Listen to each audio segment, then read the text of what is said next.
Les anges sont des êtres célestes qui suscitent l'intérêt des gens, y compris ceux qui ne sont pas chrétiens, avec des pouvoirs surnaturels. Ils sont responsables de la protection et de la sauvegarde de la vie des enfants de Dieu, répondant à leurs besoins selon les ordres du Père.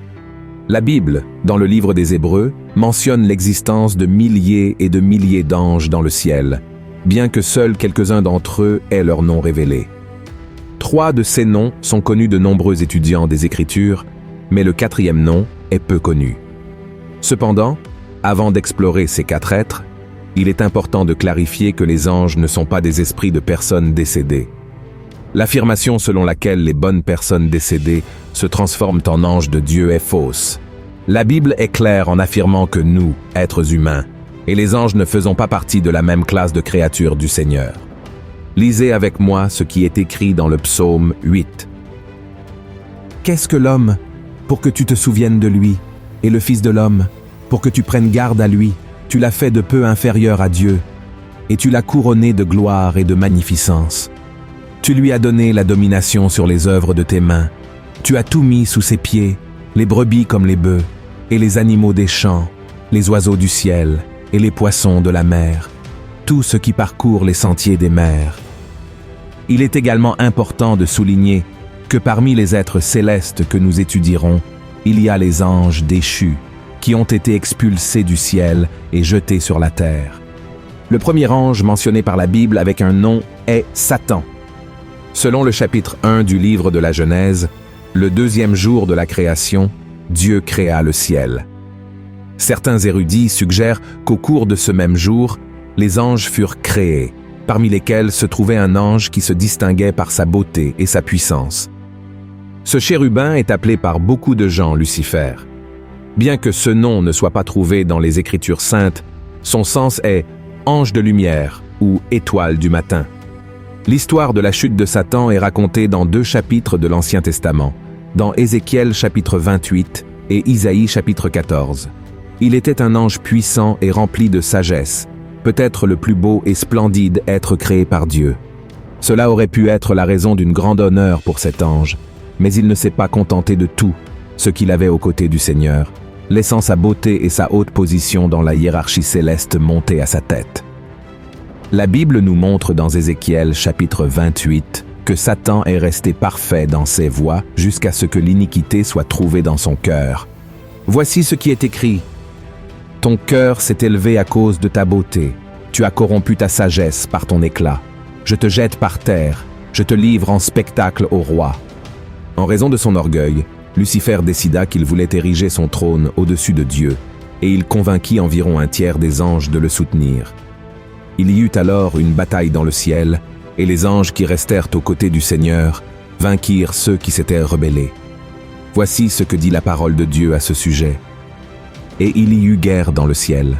Michel et ses anges combattirent contre le dragon, et le dragon et ses anges combattirent, mais ils ne furent pas les plus forts, et leur place ne fut plus trouvée dans le ciel, et il fut précipité, le grand dragon, le serpent ancien, appelé le diable et Satan, celui qui séduit toute la terre, il fut précipité sur la terre, et ses anges furent précipités avec lui. L'armée des anges rebelles ne fut pas suffisante pour vaincre les cohortes célestes. Les perdants furent envoyés sur terre, d'où le terme ange déchu, et à la fin des temps, ils seront jetés dans le lac de feu, souffrant pour toute l'éternité. Insatisfait de sa défaite, Satan décida de détruire la race humaine, la création la plus parfaite de Dieu.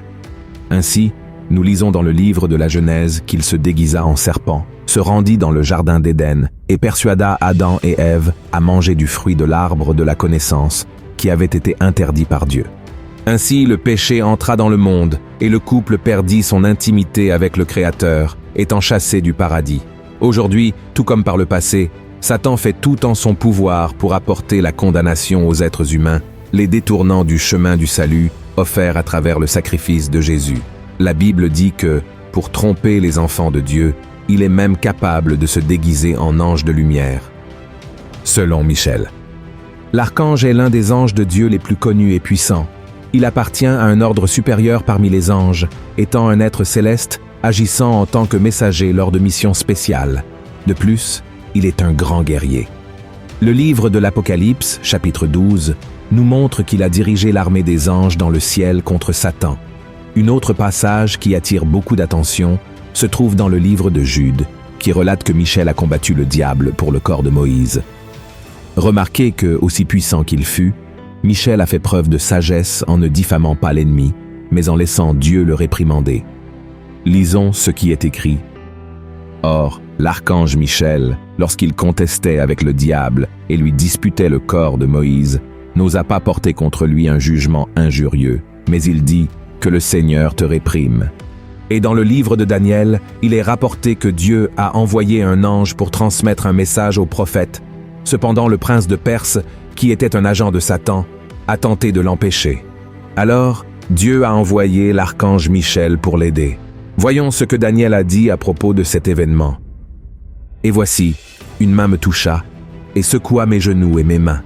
Puis il me dit, « Daniel, homme bien-aimé, sois attentif aux paroles que je vais te dire et tiens-toi debout à la place où tu es, car je suis maintenant envoyé vers toi. » Lorsqu'il m'eut ainsi parlé, je me tins debout en tremblant. Il me dit, « Daniel, ne crains rien, car dès le premier jour où tu as eu à cœur de comprendre et de t'humilier devant ton Dieu, tes paroles ont été entendues, et c'est à cause de tes paroles que je viens. Le chef du royaume de Perse m'a résisté 21 jours, mais voici, Michaël, l'un des principaux chefs, est venu à mon secours, et je suis demeuré là auprès des rois de Perse. Je viens maintenant pour te faire connaître ce qui doit arriver à ton peuple dans la suite des temps, car la vision concerne encore ces temps-là. Cela montre que Michel est un être céleste parmi les plus puissants. Troisième, Gabriel. Si Michel est l'ange des grandes batailles, Gabriel est responsable des messages et missions importantes que Dieu confie aux personnes. Il suffit de se rappeler des histoires de Noël que nous avons entendues depuis notre enfance. C'est lui qui a apporté à Marie la nouvelle qu'elle donnerait naissance au Fils de Dieu. Gabriel est également apparu pour interpréter la vision de Daniel concernant un bélier et un bouc. Gabriel s'est présenté sous la forme d'un homme et a expliqué que la vision portait sur la fin des temps, représentant les royaumes futurs. Plus tard, cet ange est apparu à nouveau à Daniel, apportant la compréhension de sa vision après qu'il a prié pour demander pardon des péchés de son peuple. Voyons ce que dit la Bible. Je parlais encore dans ma prière quand l'homme, Gabriel, que j'avais vu précédemment dans une vision, s'approcha de moi d'un volume rapide, au moment de l'offrande du soir. Il m'instruisit et s'entretint avec moi. Il me dit, « Daniel, je suis venu maintenant pour ouvrir ton intelligence. Lorsque tu as commencé à prier, la parole est sortie, et je viens pour te l'annoncer, car tu es un bien-aimé. Sois attentif à la parole et comprends la vision. » Beaucoup d'années plus tard, l'ange apparut au prêtre Zacharie lorsqu'il offrait de l'encens à Dieu dans le temple. Gabriel prophétisa à Zacharie que lui et sa femme auraient un fils appelé Jean-Baptiste, et que ce fils serait chargé de préparer le peuple à recevoir le Sauveur. Zacharie douta du message et, en punition de son incrédulité, resta muet jusqu'à la naissance de l'enfant.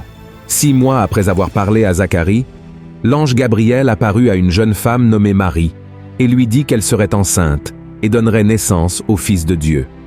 Marie ne comprenait pas, étant encore vierge, mais Gabriel expliqua que l'Esprit Saint viendrait sur elle. Maintenant, passons au dernier ange nommé dans la Bible, que la plupart des gens ne savent même pas qu'il existe. Son nom est Abaddon ou Apollyon. Abaddon ou Apollyon sont les noms en hébreu et en grec qui signifient « ange de l'abîme ». Ces noms font référence à la destruction, et cet ange est mentionné par l'apôtre Jean dans l'Apocalypse, chapitre 9, lors du son de la 5e trompette. Voyons ce que la Bible dit à son sujet. Le 5e ange sonna de la trompette, et je vis une étoile qui était tombée du ciel sur la terre. La clé du puits de l'abîme lui fut donnée, et elle ouvrit le puits de l'abîme. Et il monta du puits une fumée, comme la fumée d'une grande fournaise, et le soleil et l'air furent obscurcis par la fumée du puits. De la fumée sortirent des sauterelles, qui se répandirent sur la terre, et il leur fut donné un pouvoir comme le pouvoir qu'ont les scorpions de la terre. Il leur fut dit de ne point faire de mal à l'herbe de la terre, ni à aucune verdure, ni à aucun arbre, mais seulement aux hommes qui n'avaient pas le sceau de Dieu sur le front. Il leur fut donné non de les tuer, mais de les tourmenter pendant 5 mois. et le tourment qu'elle causait était comme le tourment que cause le scorpion quand il pique un homme. En ces jours-là, les hommes chercheront la mort, et ils ne la trouveront pas. Ils désireront mourir, et la mort fuira loin d'eux. Ces sauterelles ressemblaient à des chevaux préparés pour le combat.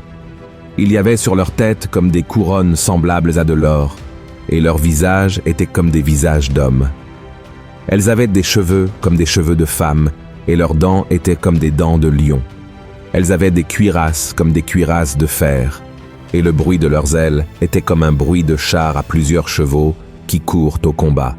Elles avaient des queues semblables à des scorpions et des aiguillons, et c'est dans leur queue qu'était le pouvoir de faire du mal aux hommes pendant 5 mois. Elles avaient sur elles comme roi l'ange de l'abîme, nommé en hébreu Abaddon et en grec Apollyon. Te souviens-tu de ce que j'ai dit au début de cette vidéo, que Lucifer a perdu la bataille dans le ciel et a été jeté sur terre? Certains théologiens pensent qu'Abaddon ou Apollyon serait lui, le propre Satan. Cependant, cette théorie est peu probable. Après tout, Lucifer n'a pas été le seul à tomber du ciel après la bataille contre l'armée de Dieu, n'est-ce pas? En réalité, c'est un autre ange déchu qui est devenu le chef d'une horde démoniaque qui gouverne l'abîme, mais nous devons toujours nous rappeler que le contrôle de tout est entre les mains de Dieu. Amen. C'est lui qui détermine le moment d'ouverture et de fermeture de l'abîme dont Abaddon ou Apollyon apparaît comme le dirigeant.